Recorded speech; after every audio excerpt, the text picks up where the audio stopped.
இந்த மாதிரி bathroom சுவத்தில் drill பண்ணும்போது உள்ளே இருக்கிற பைப்பில் ட்ரில் பட்டு இப்படி தண்ணி வந்துக்கிட்டு இருக்கா, அதை சிம்பிளான முறையில் ரொம்ப அதிகமாக டைல்ஸை உடைக்காமல் எப்படி ஒட்டணும் அப்படிங்கிறத நம்ம இந்த வீடியோவில் பார்க்க போகிறோம்.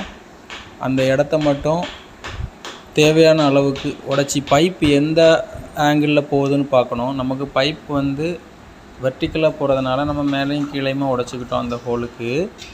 அப்புறமா அந்த சிபிவிசி பைப்பில் ஒரு பிட்டு பைப் எடுத்து சின்ன சின்ன பீஸாக கட் பண்ணி எடுத்துக்கணும். இது எதுக்காகனா, இந்த பீஸெல்லாம் ஒன்றா ஒட்டி நம்ம அந்த ஹோல் அடைக்கிற மாதிரி ஒரு பிட்டு ஒன்று செய்ய போகிறோம். அது எதுக்காகனா, அப்படி அதை அடைச்சிக்கிட்டு நாம் அதை ஒட்டினா மட்டும்தான் அந்த ப்ரெஷரில் நிற்கும். ஏன்னா இப்போ நம்ம வேலை செய்கிறது 27 மாடி உள்ள அப்பார்ட்மெண்ட்டு. தெரியாமல் ஹோல் பண்ணிட்டாங்க. இப்போ ஃபுல் டைலையும் உடைக்க முடியாது. ஏன்னா டைல்ஸ் ஒட்டி 6 மாதம்தான் ஆகுதான். நம்ம அந்த பிட்டு பீஸை வெட்டி அதில் அப்படியே அந்த எமரி பேப்பரில் வச்சு ஸ்க்ராப் பண்ணிவிட்டு ஒன்று மேலே ஒன்றா வச்சு அதை ஒட்டி எடுத்துக்கணும்.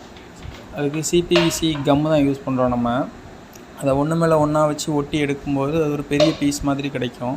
இல்லை பிளாஸ்டிக் பீஸில் ரவுண்டாக ஏதாவது ஒரு பீஸ் கிடைச்சாலும் ஓகே தான். ஏன்னா என்கிட்ட அந்த பீஸ் இல்லாதனால நான் ஒன்று மேலே ஒன்றா வச்சு ஒட்டி எடுத்துக்கிட்டேன். அதுக்கப்புறம் அதை ஒரு உருளை ஷேப்பில் தேய்ச்சி எடுத்துக்கணும். எமரி பேப்பரில் பார்த்திங்கன்னா தெரியும். இதை அப்படியே அந்த ஹோலில் கொண்டு போய் வச்சிங்கன்னா கேப் இல்லாத அளவுக்கு ஃபிக்ஸ் ஆகிடும். பார்த்திங்கன்னா தெரியும், அப்படியே கரெக்டாக இருக்குது. இனி இதில் நாம் கம்மு போட்டு இதை ஒட்டணும். ஒட்டிட்டு சிபிவிசி கம்லேயே ஒட்டிடலாம். ஃபெவிக்விக்லாம் யூஸ் பண்ணணும்னு அவசியம் இல்லை. இந்த கம்மை போட்டிருந்தால் வீடியோவில் பார்க்குற மாதிரியே ஒட்டிக்கிட்டிங்கன்னா ஒரு 10 நிமிஷத்தில் அது ஒரு நல்லா காஞ்சி செட் ஆகிடும். அதுக்கப்புறமா அந்த வெளியில் நீண்டுக்கிட்டு நிற்கக்கூடிய பீஸை நாம் கட் பண்ணி எடுக்கணும். சின்ன ஒரு பிளேடை வச்சு கட் பண்ணி எடுத்துட்டோம்னா பார்க்குறதுக்கு பைப்பு ஃபுல்லாக ஹோலெல்லாம் மறைஞ்சிருச்சு. இனி ஒரு எமரி பேப்பர் எடுத்து அந்த அடுத்ததாக நாம் போட போகிற கம்மும் அதுக்கு மேலே வைக்கக்கூடிய ஃபிட்டிங்ஸுக்கும் பிடிக்கிறதுக்கு நல்லா ஸ்க்ராப் பண்ணிக்கணும். அப்புறம் இது வந்து ஓஸ் கிளிப்பு, இதையும் அதில் நம்ம பயன்படுத்த போகிறோம். ஏன்னா நம்ம போட போகிற கப்ளிங் அதில் டைட்டாக பிடிச்சி இருக்கிறதுக்காக. ஏன்னா நம்ம ரன்னிங்கில் பைப்பை ஒட்டுறோம், ப்ரெஷர் அதிகமாக இருக்கும், அந்த கப்ளர் அதில் பிடிச்சி நிற்காது. அதை டைட் பண்ணுறதுக்காக தான் இந்த ஓஸ் கிளிப்பு பயன்படுத்துகிறோம். இந்த ஓஸ் கிளிப்பு பார்த்திங்கன்னா ஒரு 20 ரூபா 25 ரூபா தான் இருக்கும். இந்த கப்ளர் தெரியுதுங்களா, உள்ள நடுவில் ஒரு சின்ன ஒரு தடுப்பு மாதிரி இருக்கும். அதை வந்து நல்லா ஃபைல் பண்ணி தேய்ச்சி எடுத்துக்குங்க.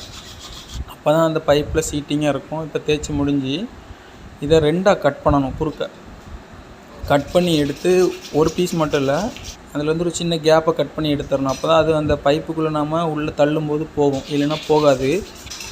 சூப்பராக இந்த மாதிரி கட் பண்ணி எடுத்துகிட்டு நல்லா பசை போட்டு சிபிவிசி கம்மு யூஸ் பண்ணுங்கள்.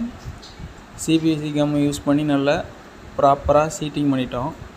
எப்படி சீட்டிங் பண்ணோன்னா, அந்த கப்ளரை கட் பண்ண பீஸை அப்படியே 2ஆக விரித்து அந்த பைப்புக்கு மேலே வச்சு தள்ளினீங்கன்னா உள்ளே போய் உட்காந்துக்கும். இதுக்கப்புறம் இந்த ஹோஸ் கிளிப்பை அந்த கப்ளர் மேலே வச்சு டைட் வைக்கணும். 2 கிளிப்பு போட்டு டைட் வச்சிட்டோம். நாங்கள் பார்த்தீங்கன்னா தெரியும், கிளிப்பு போட்டு நம்ம நச்சுன்னு டைட் வச்சிட்டோம்னா அந்த கம்மோடையும் அந்த கப்ளரோடையும் சேர்ந்து பிடிச்சிக்கும். அது இப்போ வால்வை திறந்து ஒரு 20 நிமிஷம் விட்டுட்டு அதுக்கப்புறமா தான் வால்வை திறந்தோம். ஏன்னா பசையெல்லாம் காஞ்சி எடுத்து வரணுமா.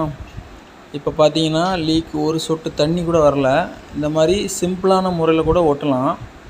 அதுக்கப்புறம் ஒரு அரை மணி நேரம் செக் பண்ணிவிட்டு லீக் ஆகுதான்னு பார்த்துக்கிட்டு அப்புறம் ஒயிட் சிமெண்ட் எடுத்து பேக் பண்ணி நீட்டாக முடித்து கொடுத்துட்டோம். எங்களோட வேலை உங்களுக்கு பிடிச்சிருந்தா லைக் அண்ட் கமெண்ட் ஷேர் பண்ணுங்கள். இதே மாதிரியான பாத்ரூமில் ஃப்ளோர் லீக்னால் அதை சிம்பிளாக எப்படி அரெஸ்ட் பண்ணுறதுக்கான வீடியோவும் நம்ம சேனலில் இருக்குது. அதோட லிங்க்கும் கீழே கொடுக்குறேன். தெரியாதவங்க போய் பார்த்துக்குங்க. நன்றி, வணக்கம்.